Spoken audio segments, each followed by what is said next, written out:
Welcome back to NeXt Gaming, where we cover everything newsworthy that pertains to games. If you want to support the channel, hit the subscribe button. We create gaming and movie related content daily. Starting off today's show, we're going to talk about Star Wars Jedi Survivor. It hits Friday, April 28th, and it doesn't have a lot of buzz surrounding it, surprisingly. Hopefully it turns out as we expect it to be, which is just an amazing upgrade from the first. As for reviews, we got a couple, starting with Minecraft Legends coming out, not looking all too good, with a lot of mixed reviews, some at 5 out of 10s, some at 7s, some at 9s, saying it's a masterpiece. I saw the gameplay and got turned off immediately. It's not exactly like Minecraft Dungeons, which I much more appreciated that. Is this yet another miss for Microsoft Studios? I guess we'll see. And then we got Dead Island 2's Metacritic sitting at a 75 out of 100. This one actually kind of surprised me. I was expecting 80, 82, something around those lines, because of how surprised many people were and how they said how engaging and fun the game actually is. But I'll let you guys know what I think about it next week in another separate video. But I'm expecting it to be a ton of fun. Next, moving over to the headlines of the show, starting with SEGA buying Angry Birds creator Rovio for about $1 billion. That's a huge surprise. I wasn't really expecting.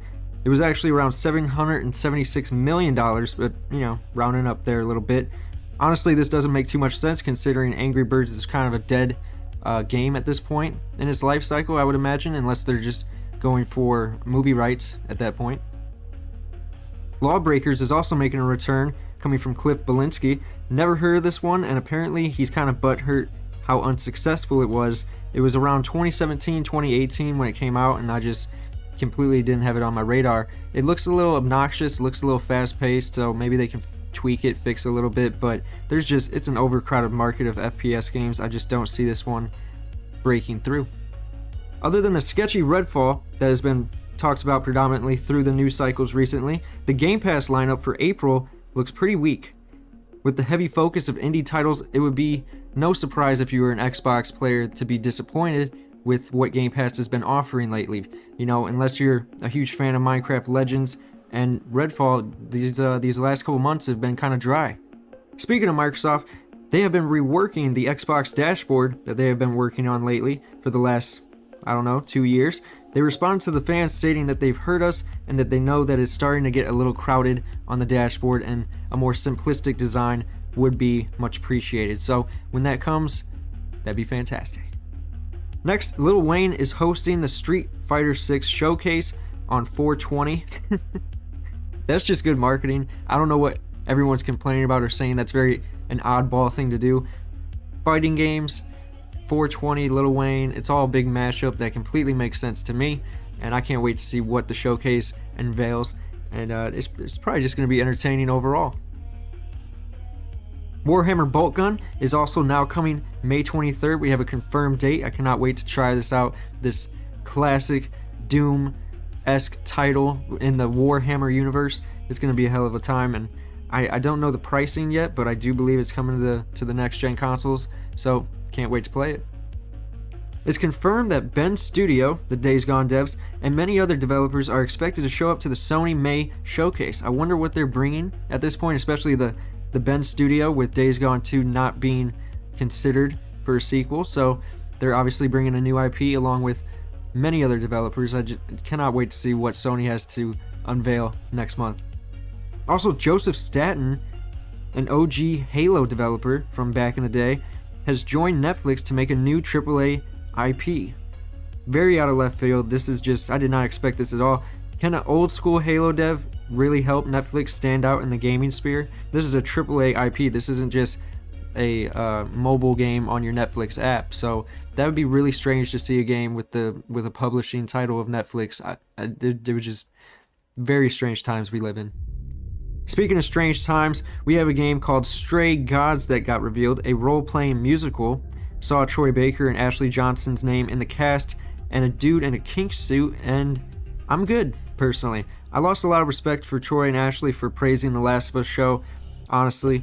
To even go as far as to say it was better than the actual game, all I see are sellouts at this point. They just went along with Neil Druckmann and his shitty narrative of ignoring 50% of the fan base. Also, I hate musicals. My girlfriend would probably play it, no doubt, but I'm really not into it or what the story has to offer at this point. So seems GhostWire Tokyo is having issues on the Xbox, just as the PS5 did early on its launch, except worse. Small details for sure, but this just goes to show you how Xbox's quality 3 years in is lacking compared to the PS5, with frame rate and resolutions mostly being degraded compared to the PS5 versions. Speaking of degradation, the first quarter of 2023 shows PlayStation 5 is up 396% compared to this time last year, with the Switch down 18%, and the Xbox Series consoles also down 10%. Very shocking to see that number, those differences, 396% versus 10% and 18% down. That is kind of shocking considering the Switch is such a massive hit as well, but I guess everybody has one. So once you run out of people, you run out of sales. And as for the Xbox Series, that just blows my mind that they're actually not selling as much as the market seems to make them out to be selling. Funny. Ubisoft has a Division showcase set for later today. Haven't seen it yet, so I have no idea, but I'm assuming it's going to be something short and sweet to kind of gloss over all of the Division titles that they're releasing in the coming years. But honestly, they need a comeback. They need some big hits. So I hope they go all out and just really give the fans what they want. This is going to be focusing on the Division 2, the Division Heartland live service, and the Division Resurgence mobile title.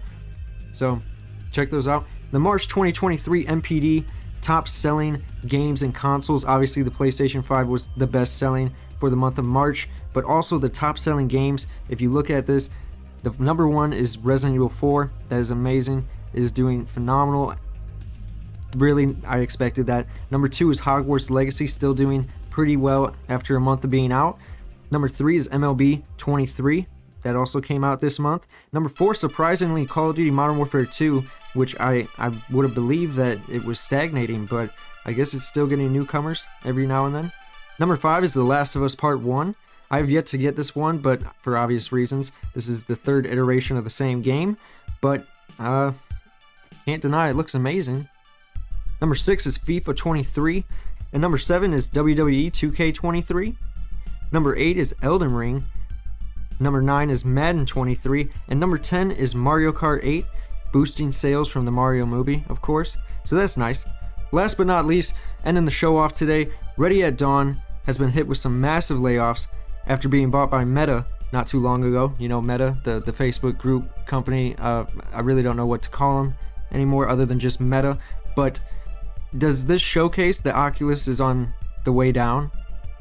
After laying off a third of the Ready at Dawn staff, that is insane considering what this company has done in the past with the Order 1886, and it's a shame that Sony couldn't have nabbed them up, you know, and just maybe did the Order 1887, something along those lines.